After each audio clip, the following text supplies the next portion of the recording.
I am not sure. Just wanted to start off. I'd say I am not sure if the last session was recorded. I recorded it on the record button on YouTube, but it stopped itself at some point, and it's now showing as processing. But I'm not sure if that's going to be successful. Also, I just wanted to explain anyone that's listening from the YouTube side that I got a notice yesterday as I went to go live on my phone, and I got a notice. It said that your channel no longer meets the requirements to go live from your mobile device. If you want to click here, learn more. So I clicked, and it told me that unless I had 1,000 subscribers, I could not go live on my mobile device. That I was able, of course, to upload videos from my webcam, but I could not go live on my mobile device unless I had 1,000 subscribers. So I don't have 1,000 subscribers, so that's why I couldn't go live last night. I tried to go live with the computer, but there's a lot of buffering and it doesn't seem to work very well, so I don't trust it. So I just went and I recorded it on my phone, and then I uploaded it from my phone to my YouTube channel. So then today, when you go on your phone and you click on your YouTube channel from your phone and you click on the camera, there's a camera icon. When you click on the camera, it gives you go live or record. So I already know I can't go live, so I clicked on record today, and so I recorded, but I'm not sure it went up. So now this one, I'm recording again back on my phone from my own phone's recording device, and hopefully that will upload. Last night I did that, and for some reason it broke it up into 3 parts, and I uploaded all 3 parts. It stopped at every 33 minutes, and it seemed to upload like that. So that's where we are. We are trying to continue to bring the messages to YouTube, but obviously, as you can see, we're not always successful. So we're going to continue to try to do that by the grace of the Most High Yah. So let's go into today's study. We're studying Ezekiel 37, and I wanted to just touch base again a little bit more on the situation between Ephraim and Judah, because there's a schism. And brothers and sisters, this is again what I wanted to point out. One of the reasons that Messiah said, "By this shall all men know that ye are my disciples, when you have love one for another." And so, and what brings that unity and love among the children of Israel is the Father's Spirit. When the Father's Spirit is the dominant spirit, we'll be unified. It's very simple. When the Father's Spirit is the dominant spirit, we'll all be unified. And that's where the body of the Messiah is very important, because the body of the Messiah needs to pray that the Father's Spirit comes all in the body, including in the leaders, right? So we should all be praying that the Father's Spirit comes upon us and upon his people. That will bring unity, and that will bring love one for another.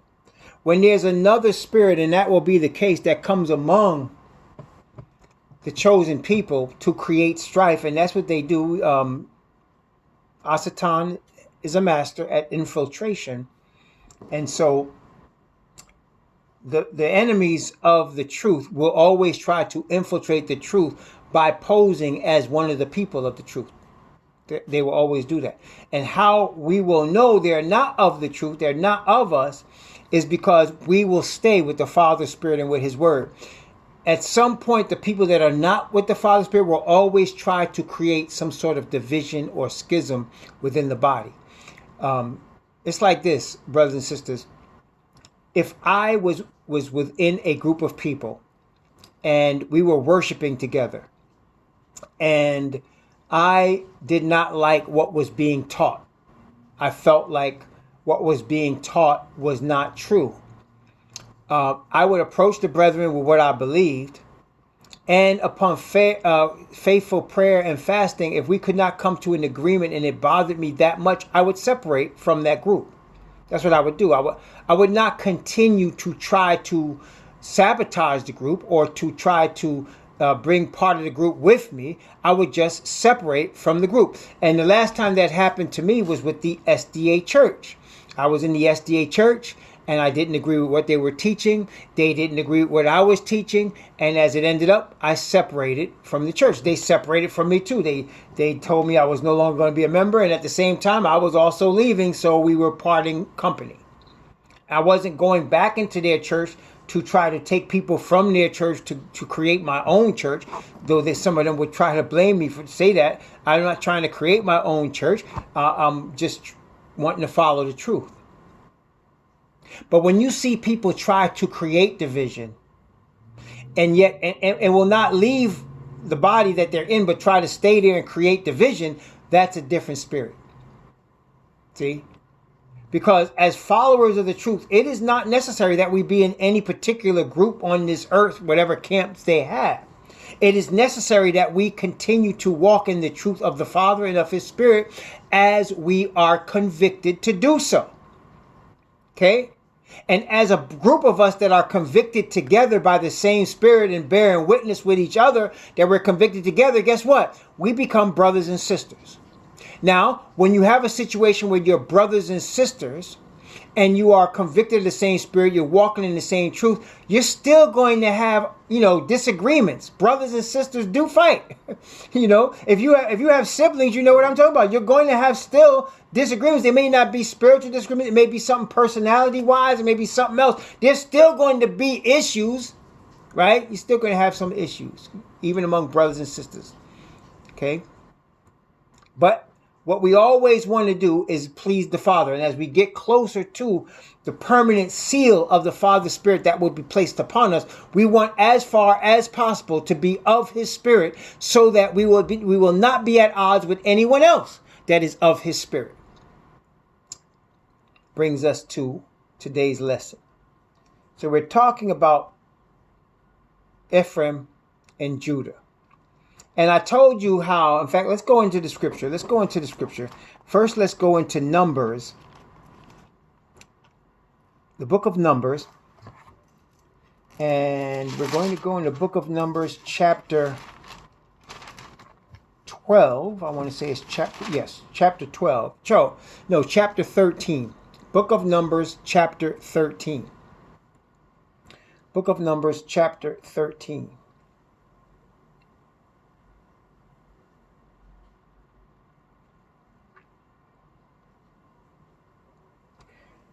I'm going to read from verse 1. I'm going to read from verse 1 down to verse 3, Book of Numbers, chapter 13, from verses 1 to 3.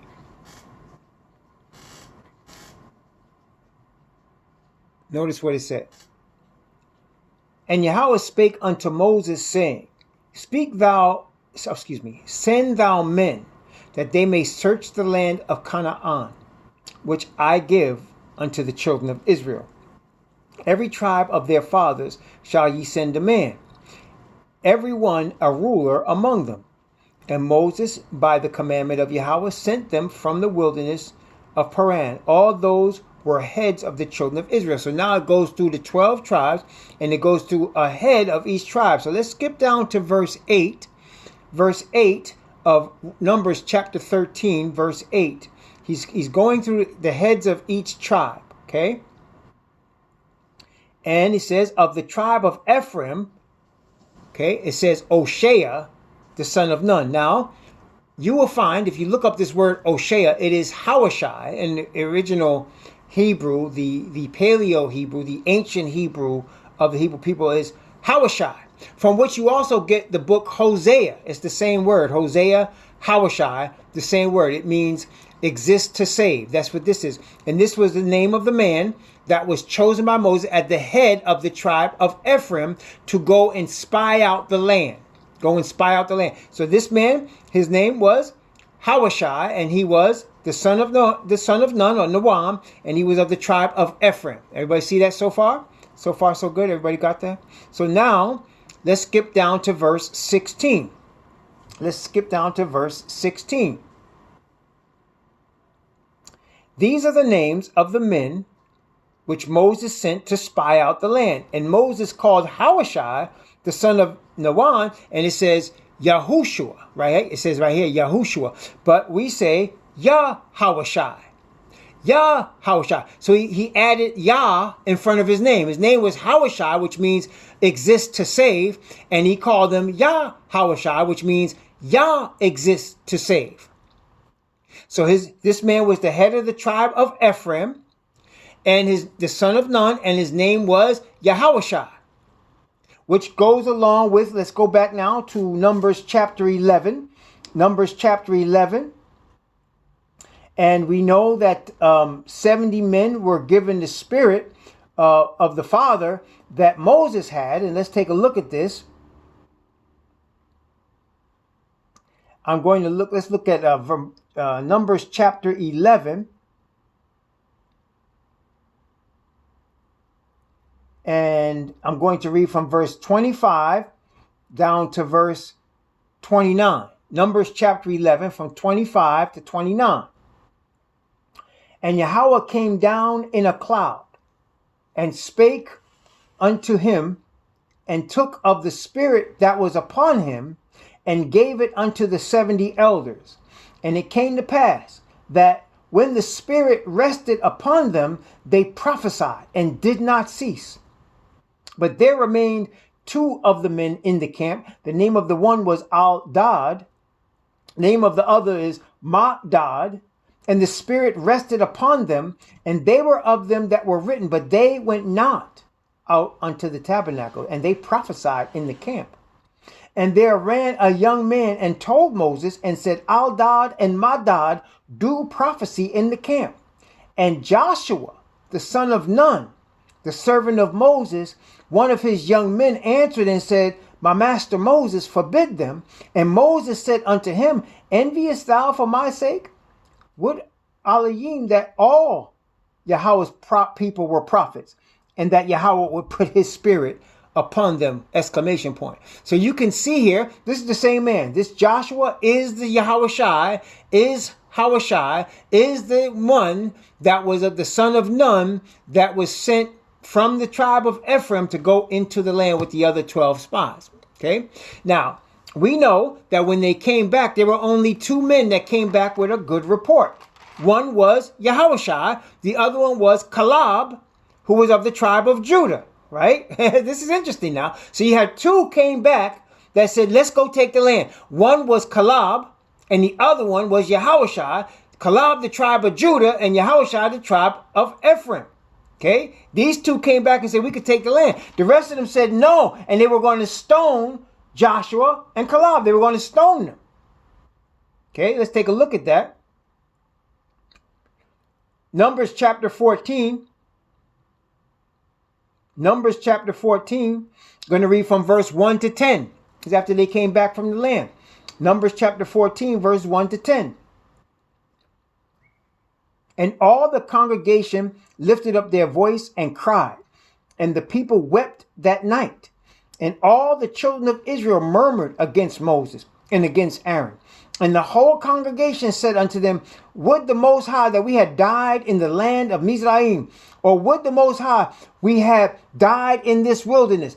And wherefore hath Yahweh brought us into this land to fall by the sword, that our wives and our children should be a prey?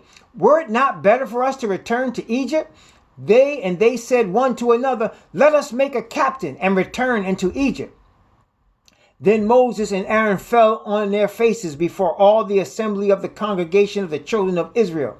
And Yahawashai, the son of Nun, and Caleb, the son of Yaphaneh, which were of them that searched the land, rent their clothes.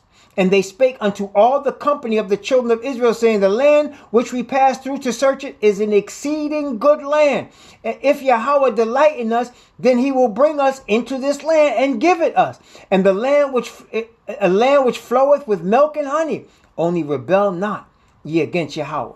Neither fear ye the people of the land, for they are bread for us. Their defense is departed from them, and Yahweh is with us. Fear them not. But all the congregation bade stone them with stones, and the glory of Yahweh appeared in the tabernacle of the congregation before all the children of Israel. So the representative of the tribe of Judah and the representative of the tribe of Ephraim stood for the Most High. Now, as Moses was going to die and he was not going to lead the people into the land, the Most High said, Joshua, Yahushua, the son of Nun, he's going to lead my people into the promised land. And I want you to anoint him and prepare him because he's going to lead the people. And so Moses did that. And so it was Joshua, the son of Nun, that led the children of Israel into the promised land. Okay, so the tribe of Ephraim were the ones that led the children of Israel into the promised land. It was Joshua, the head of the tribe of Ephraim. So let's look at Joshua chapter 24, the last chapter of Joshua chapter 24. And let's look at Joshua chapter 24 from verse 31 down to verse 33. Joshua chapter 24 from verse 31 to verse 33. Notice what it says. And Israel served Yahweh all the days of Yahushua and all the days of the elders that overlived Yahushua, which had known all the works which Yahweh that he had done for Israel.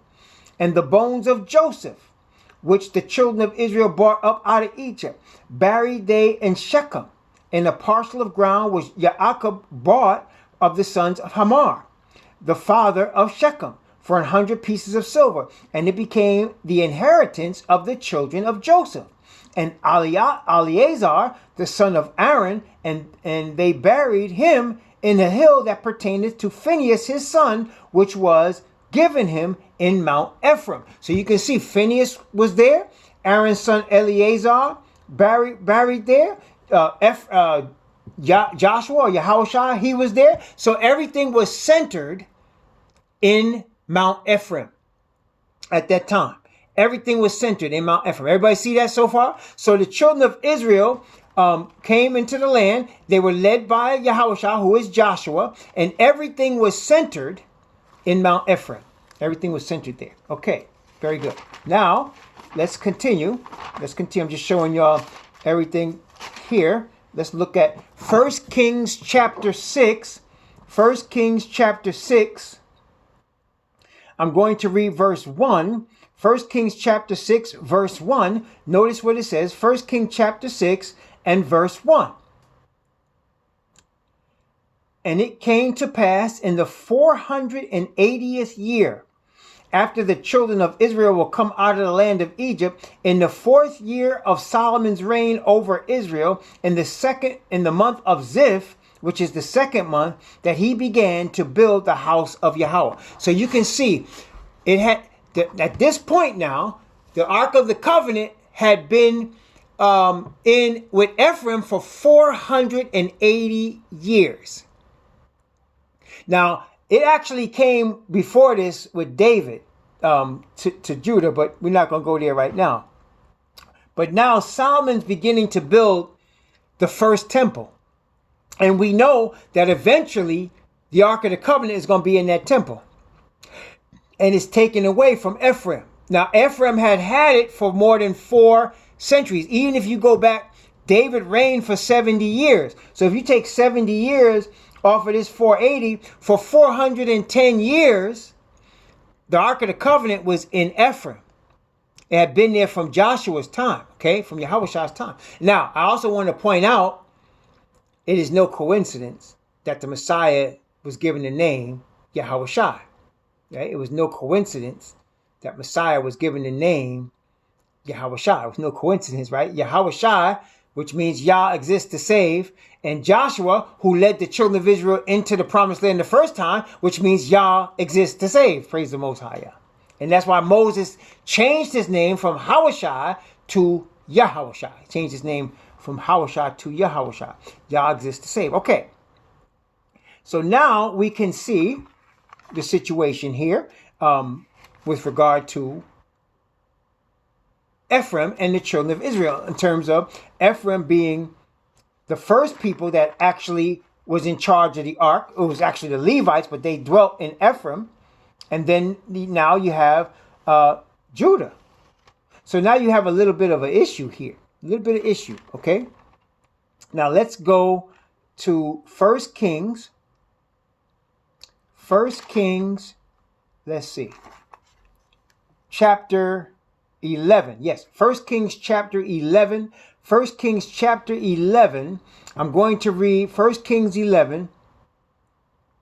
Let's watch this carefully now. Remember now, there's Judah and Ephraim. Okay? That's what we're talking about. Judah and Ephraim. I'm going to read from verse 28 down to verse 35.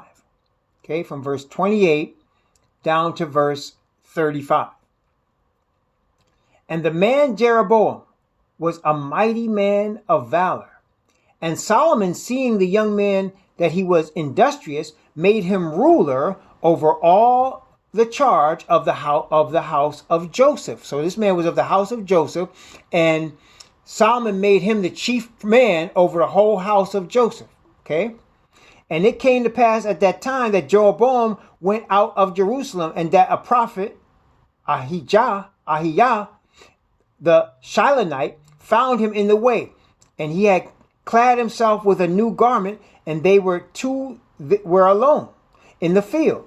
And Ahijah caught the new garment that was upon him and rent it in 12 pieces. And he said to Jeroboam, take thee 10 pieces. For thus saith Yahweh, Most High of Israel, behold, I will rend the kingdom out of the hand of Solomon, and will give 10 tribes to thee. But he shall have 1 tribe for my servant David's sake, and for Jerusalem's sake, the city which I have chosen out of all the tribes of Israel. Because that they have forsaken me and have worshipped Ashtoreth, the goddess of the Zidonians, Chemosh, the god of Moabites, Milcom, the god of the children of Ammon, and have not walked in my ways to do that which is right in mine eyes, to keep my statutes in my judgment, as did David his father. Howbeit, I will not take the whole kingdom out of his hand, but I will make him prince all the days of his life, for David my servant's sake, whom I chose, because he kept my commandments and my statutes. But I will take the kingdom out of his son's hand, and will give it unto thee 10 tribes. Okay, so let's see what we got. So you got this man named Jeroboam. He was of the tribe of Joseph. He was actually an Ephraimite, and he was told by a prophet of the Most High, I'm going to take 10 of the tribes. I'm going to put them under your control. And the reason I'm going to do that is because Solomon is worshiping all these other gods, and they're not keeping my commandments and statutes. All right, everybody understand that? So he's telling Jeroboam, only reason I'm doing this is because Solomon is worshiping all these other gods. And I'm not going to take it out of his hand because of my servant David, but out of his son's hand. I'm going to take the kingdom out, and I'm going to give you 10 tribes. So now, if it was you were Jeroboam, you were a mighty man of valor, you were a warrior. And now the Most High sends his prophet to you, and he tells you, King Solomon is not keeping my commandments. He's worshiping all these other gods. Therefore, I have chosen you to lead 10 of my tribes. I'm going to leave 2 of them with Judah and Benjamin. I'm going to leave 2 of them under their control because of my servant David. But I'm going to give you 10. I mean, wouldn't you believe at that time, you need to keep the commandments of the Most High. Right? You need to obey the commandments, because the reason I'm getting these 10 tribes because Solomon was disobedient. Right? Well, let's continue reading, because the Most High warns him of this very thing. Let's go from verse 35, same 1 Kings chapter 11, from verse 35 down to verse 38. Actually, to verse 39. From 35 to 39. But I will take the kingdom out of his son's hand, and will give it unto thee, even 10 tribes. And unto his son will I give 1 tribe, that David, my servant, may have a light always before me in Jerusalem, the city which I have chosen me to put my name there. So he's reiterating, I've chosen Jerusalem. I've chosen David. I'm giving them 2 tribes. In other words, they got the tribe of Judah, and I'm adding Benjamin came with them also. So I'm giving them 2 tribes. And so I'm doing it for they're still my chosen. That's still where I chose to be, Jeroboam. So I want you to know that, okay?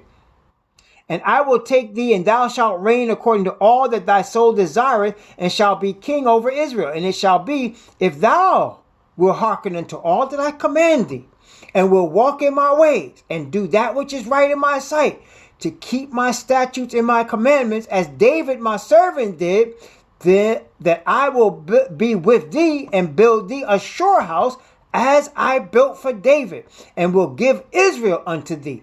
And I will for this afflict the seed of David, but not forever. So he's giving him a tremendous promise. He's saying, Jeroboam, if you keep my commandments, I'm going to bless you. I'm going to give you a blessing after the order of David. I'm going to give you a blessing like that. Now, I'm not casting David off, but I'm going to make you a great kingdom and a great nation as part of this 10 tribes, right? So he's promising him that, okay?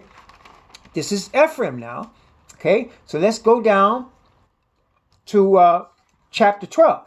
Let's go to chapter 12. Let's see.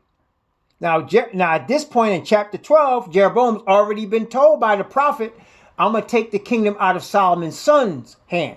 So now Rehoboam is Solomon's son. So see what happens. Let's go from verse 21 down to verse 30. Actually, from verse 21, let's go from verse 21 to 30 for now, okay? And when Rehoboam was come to Jerusalem, he assembled all the house of Judah with the tribe of Benjamin, 180,000 chosen men, which were warriors, to fight against the house of Israel, to bring the kingdom again to Rehoboam, the son of Solomon. But the word of the Most High came to Shemaiah, the man of the Most High, saying, Speak unto Rehoboam, the son of Solomon, king of Judah, and unto all the house of Judah and Benjamin, and to the remnant of the people, saying, Thus saith Yahweh, Ye shall not go up, nor fight against your brethren, the children of Israel. Return every man to his house, for this thing is from me. They hearkened therefore to the word of Yahweh, and returned to depart according to the word of Yahweh. Then Jeroboam built Shechem in Mount Ephraim. See, he was of Mount Ephraim. So now he's restoring where they used to have the Ark of the Covenant. Now, the Ark of the Covenant is still in Judah, but he's restoring this place in Shechem now, okay, in Mount Ephraim, and dwelt therein, and went out from thence, and built Penuel. Penuel is where Jacob met the angel. He built Penuel, okay? And Jeroboam said in his heart, Now shall the kingdom return to the house of David. If this people go up to do sacrifice in the house of Yahweh at Jerusalem, then shall the heart of this people turn again to their master, even unto Rehoboam, king of Judah, and they shall kill me, and go again to Rehoboam, king of Judah. Now he was promised by the Most High that if he kept the commandments, the Most High said, I'm going to bless you. I'm going to take care of you. Don't worry. But he starts worrying about, because remember, all the sacrifices and all the feasts were kept at Jerusalem. So he's like, they're going to all go up there. And when they keep going up there, they're going to kill me. Right? He didn't listen to the Most High. He started getting caught up in his power. Let's continue. Whereupon the king took counsel and made 2 calves of gold, and said unto them, It is too much for you to go up to Jerusalem. Behold, thy gods, O Israel, which brought thee up out of the land of Egypt. And he set the one in Bath-al, and the other he put up in Dan. And this thing became a sin, for the people went to worship before the one, even unto Dan. Okay, let's read from verse 31 down to verse 33. And he made an house of high places, and made priests of the lowest of the people, which were not of the sons of Lewi. And Jeroboam ordained a feast in the 8th month, on the 15th day of the month, like unto the feast that is in Judah. And he offered upon the altar. So did he in Bath-al, sacrificing unto calves that he had made. And he placed in Bath-al the priests of high places, which he had made. So he offered upon the altar which he had made in Bath-al the 15th day of the 8th month, even in the month which he had devised in his own heart, and ordained a feast unto the children of Israel, and offered upon the altar and burnt incense. So look what he did. The Most High commanded the children of Israel that in the 7th month, on the 15th day of the month, they would have a feast. That's the Feast of Tabernacles. So what did he do? He created 2 golden calves. He said, this is the gods that brought you out of Egypt. And he created a feast for the northern 10 tribes on the 8th month in the 15th day of the month. He said, they can do theirs on the 7th month. We're going to do ours on the 8th month. And he ordained priests that the Most High never told him to ordain. And he made sacrifice and everything unto these. So he mimicked or mocked or modeled his fake religion after the true. And he tried to draw the people, which he did. He drew the people to the fake one. And it was sin. So he stopped keeping the command. So now there is a deep schism between Ephraim and Judah. Yeah, always a calf, man. Always a worship of the cow. The worship of the cow. Okay, that started with, and they still do it. They still do it. That's what Hinduism is about. You know that Hindus believe the cow is sacred. They would not eat beef in India. And if you're a strict Hindu, you would not eat beef. So they still do it. It's to this day. It's the same thing. They have not stopped doing that. Hinduism is also is many things, but part of it is the sacredness of the cow. So for some reason, ancient people and all the way to this day, they glorify the cow. And so he did that, and he made, and you can see this was like a Hindu, a early form of Hinduism. He brings this calf, these 2 calves, and then he makes his own feast up. Now, brothers and sisters, this is exactly why we say we cannot keep feasts in our enemy's land. I know brothers want to keep feasts, and they want to say they're keeping Feast of Trumpets, and they want to say they're keeping Passover. But the Bible is very clear here. You cannot keep feasts, and you cannot just keep it anytime you want, and you cannot just keep it any place you want. It's got to be in Judah, in Jerusalem. That's where he's chosen. Okay, that's where he's chosen.